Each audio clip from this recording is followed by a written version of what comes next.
fire lately, and I gotta say, well, I'll actually talk about Violet in a minute, Tastes. Why don't you tell us who these players are and what part of the map they're in? Well, since you ask, in the upper right, we have our Red Terran losing to Mass Banelings because he did not get enough siege tanks. His ID is Ganzi.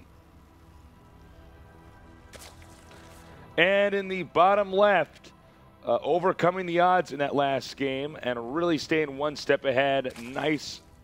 Well, that's just GG for good luck. Oh, the game's over, guys. This is Violet.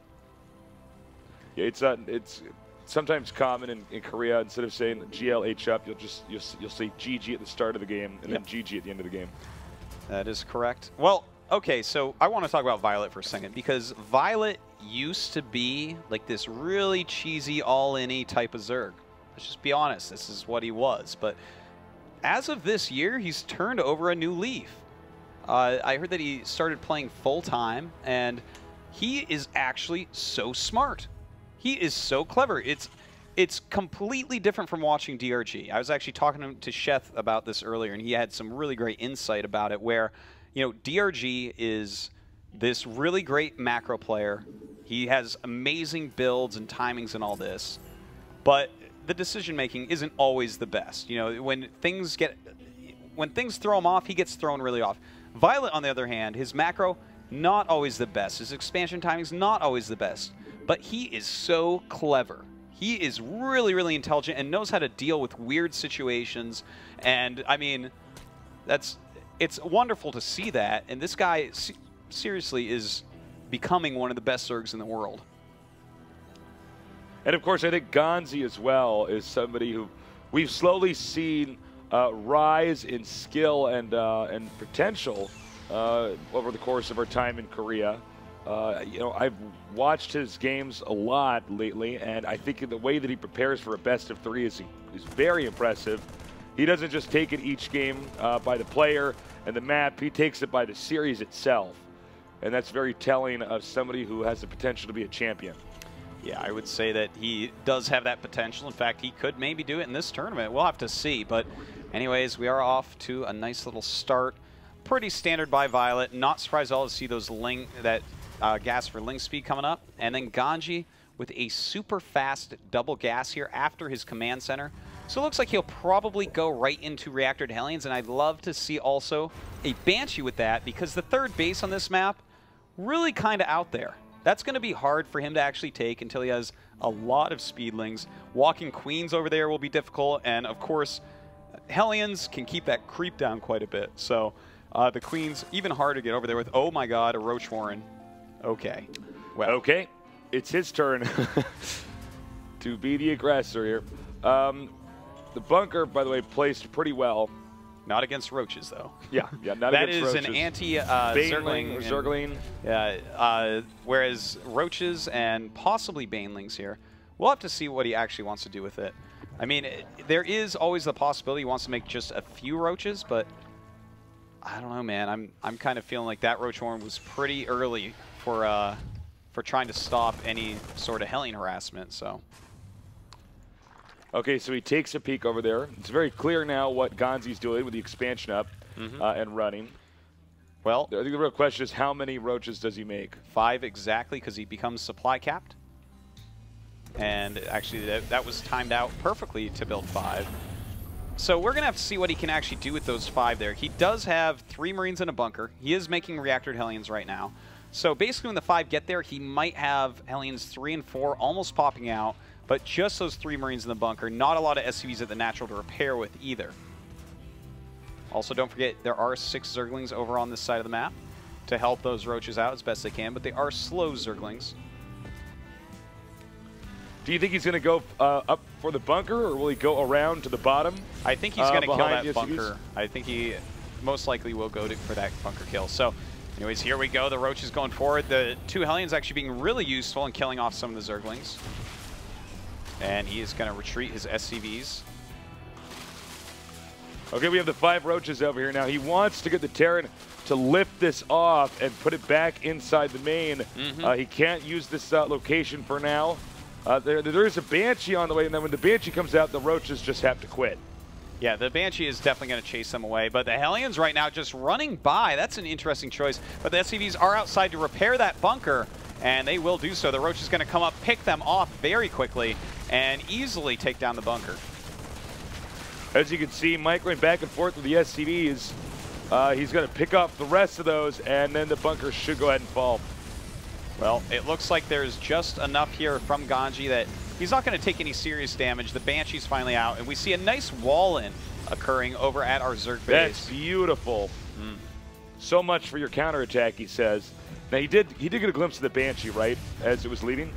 I think he did. I don't know if he was actually looking, though, because he was microing kind of frantically with his queens. So, right now, let me take a look-see. We have only one queen out. He does have the spores coming up, though. So that's going to help out a lot. But still, a lot of damage can be done by a Banshee when you only have one queen. In fact, he's not even making another queen, which is like completely bizarre. You really need two queens. So perhaps he actually missed the Banshee. Now here's a spore coming out here. The Banshee is on the... Actually, you know what? I think he's going to be fine. He's got the Overseer on the way. We shouldn't see too much economical damage, but you can certainly harass a bit still with it. So we do have a Spire on the way as Ganzi switching his tech up a little bit. And Ganzi just going to go ahead and try to expand yet again. Do you feel like this is too early, Artosis? Well, no. I think he has really good map control here. What can really Violet do right this second to get out there? He doesn't even have Zergling speed. I mean, that would be his best bet for an attack. Obviously, Roaches are going to be slow and a bad long-term investment, especially against someone with a Banshee. So I think that Command Center going to be fine. And Ganzi being pretty, pretty greedy here, getting the upgrades at the same time. But again, this is something I think should work out. Now, we do have that Spire about to finish, so we should see about 5 or 6 mutas popping out quite quickly. And that could cause a little bit of trouble. Yeah, once those mutas come out, it's the Banshee is going to have to go back into hiding. Also, it's important that the Terran get the necessary defenses for the mutas when they do come out. You need to have enough turrets, and well-placed turrets at that, to hold off anything that the Zerg might throw at you. Well, 5 mutas on the way, getting a Baneling Nest and a Macro Hatch. We're going to have to see when he wants to actually take his third base, though. That's going to be very important, especially against Ganzi, who, well, already has a third base as Terran. This is actually something Ganji's been doing a lot today, is getting super quick third even before Zerg has one. Yeah, I have mixed feelings about it. I just feel like, honestly, most of the time we see Terrans do this, Ganzi especially, they don't have the defense is necessary. I mean, if you take a look, there's what, 1 turret being made at the natural? Let's see, though. Okay, so he picks up the moment that the mutas come out. Yeah. I suppose what he's doing is he's saying, if he tries to go for Infestor or anything like that, what I'll do is I'll just hold with my ground army. But if mutas come out, then I can always just lift my command center off. That's right. He has to stabilize against the mutas. You can't let the mutas actually start to do damage because it can spiral out of control as Terran. I mean, a little bit of damage, a little bit of map control that mutas give you is going to allow Zerg to do a lot of things. And this is actually really weird. He's making a lot of Lings right now, getting Baneling speed and 1/1 upgrades, and still not taking a third base. I feel like Violet might possibly be going for super aggression. When you get those mutas out, you really need to make your third normally, but tons of Lings being made. So I think he's actually timing out Baneling speed as well as 1/1 to do a speed Baneling bust. I think you're exactly right, Artosis. I mean, historically, whenever mutalisks come out in a Terran versus Zerg, that's when it's the Zerg's turn to control the map. That's when you want to expand, because you can kill their SCVs that are scouting. They're forced to use scans. They're forced to defend. So I think you're dead on accurate that he is going to go for a kill move here. Yep, 27 Banelings morphing, a ton of Zerglings on the way still. He is going to have just a ridiculous amount of Ling Baneling here, and with those 1/1 upgrades, they are going to be so frightening. Now here's a question. I mean, do you think, if you notice, the Terran's putting everything in his main as far as the army goes on this little ridge up there. There's just a bunker and a few other things down there. Do you think Ganji's caught on? He may have, and those 2 Siege Tanks on high ground are going to be just unbelievably valuable. I don't know that this is actually going to work. Here we go. If this doesn't work, Violet's in a world of hurt. He goes in through the bottom. Very smart move there. He does not want the Banelings to be hit by Siege Tanks. And he's trying to go up, and he doesn't lift the bunker, the depot. but everything's just going to be killed off anyways. All right, this is really, really bad for Violet. What did he actually accomplish with that? Yeah, that was bad. You know, what Ganzi's done is he basically had 2 sandbag walls, and the first sandbag wall got knocked down, but all his important stuff was behind the second sandbag wall. You know what they say, Tasteless. You can never knock down 2 sandbag walls. You cannot. My metaphor. That's is what so they profound. say, Tasteless. Everybody in the studio is laughing at me right now for my sandbag wall metaphor, guys. All right, well, now he's rebuilding the second sandbag wall. Well, that was the first sandbag wall. The That's first the one that sandbag got wall, knocked down. Me. Well, it depends on how you refer to it, but yeah. Knock my sandbag wall down once, shame on me. Knock it down twice, shame on you. Wow. We're really funny, Artosis. Or we're really not. We're just really delirious. All right, so we have drones being transferred. Now, you know, the problem for the Zerg is that what he did, you cannot easily transition out of. It's not an all-in, but it's not. You're just not going to easily transition out of. Well, look at him. He's at 96 supply against 128. A bunch of Siege Tanks rolling out against someone that just has Ling Baneling as his army. I mean, he has 1 Muta. And that 1 Muta, well, he's not going to do very much. There's nothing more useless than 1 Mutalisk. Okay, I can't think of anything in the whole game. 1 Phoenix. Oh yeah. Okay, all right, you win. I won this one, Phoenix, guys. you could pick something up for a little bit and then put it back down. Yeah, man. I'd love to just pick up a drone that's about to make a hatchery and just sit there and be like, oh. I just pretended the drone is afraid of heights. You terrify him. Yep. All right, so he's pushing forward. All right, well, we're going to have to see. These Siege Tanks are going to be just so effective against any Banelings. He's all right. No more upgrades. It looks more like mid-game or late game here. Violet's for Violet. going for a base trade with Banelings. Unfortunately, that should not work. So he should turn around and try to at least flank it here. Taking a ton of damage, becoming supply blocked as well. Yeah, I think he already killed 2 queens back there. Landing Mules saying, get out. The Mule's actually taking some Baneling hits there. Nice. And down. Everything seems to go. And he actually had units he could have flanked with during that, but did not do, unfortunately. But, I mean, Ganzi is so far ahead at this point. Yeah, I believe he's going to be punching out GG pretty soon here. Bringing all his drones down. Not sure why. I guess Violet forgot about that small group over there. The Banelings and the Zerglings. Still dropping mules. And, all right. What do we talk about now? There it is. GG, well played. All right. I gotta ask Sheth and QXC guys, what do you think about that huge Ling Baneling attack that only killed the first sandbag wall?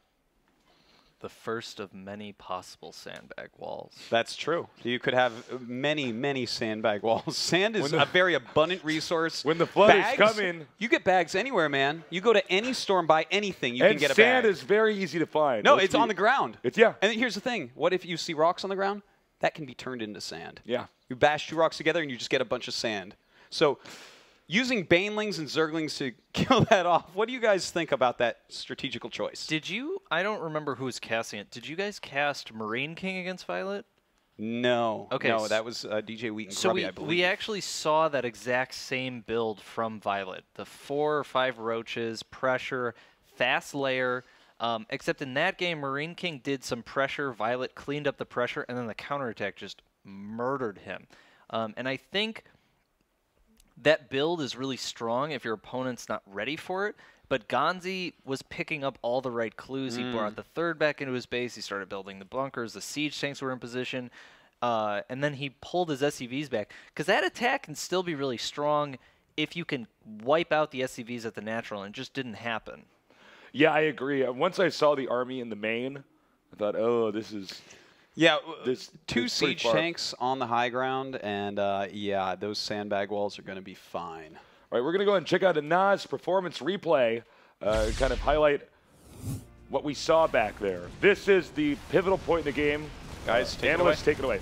So here we see the Banelings rolling in, and notice everything's on the high ground, the SCVs, and this is really the key point. See how the SCVs all get away? They all train away. If you wipe that train of SCVs, Violet actually has a very strong rest of the game here. He's down on army size, but Ganzi's economy would be so much weaker. The tanks have 10 plus kills, and because of that, now he can just move out. He knows that the Zerg really doesn't have a huge economy, and like you said, now he has his huge economy. He knows that as long as he keeps the pressure on, he's going to be able to slowly be cost-efficiently choking the Zerg out of his life, out of this game. Yeah, and the other thing that's interesting here is because there was a decent amount of damage done to that command center from the roaches, if the banelings had actually just blown up next to the command center, he might have been able to kill it. Ganzi did a good job of lifting that off, though, and making sure that the banelings were not able to do damage. Oh, yeah, that's a great point. Yeah, if he had at least gotten the command center, you know, the game would have gone on. Right. Yep, and now the 2-2 will be finished for the Terran a little bit quicker than for the Zerg, and he's going to push and use that timing just perfectly. Well, thank you guys. I think that's the turning point of the game for sure. A cool build by Violet, and I got to wonder if we're going to see that infest the ladder. We'll find out. I get it. It's Zerg. It's a Zerg build. It's a Zerg build, man. Yeah.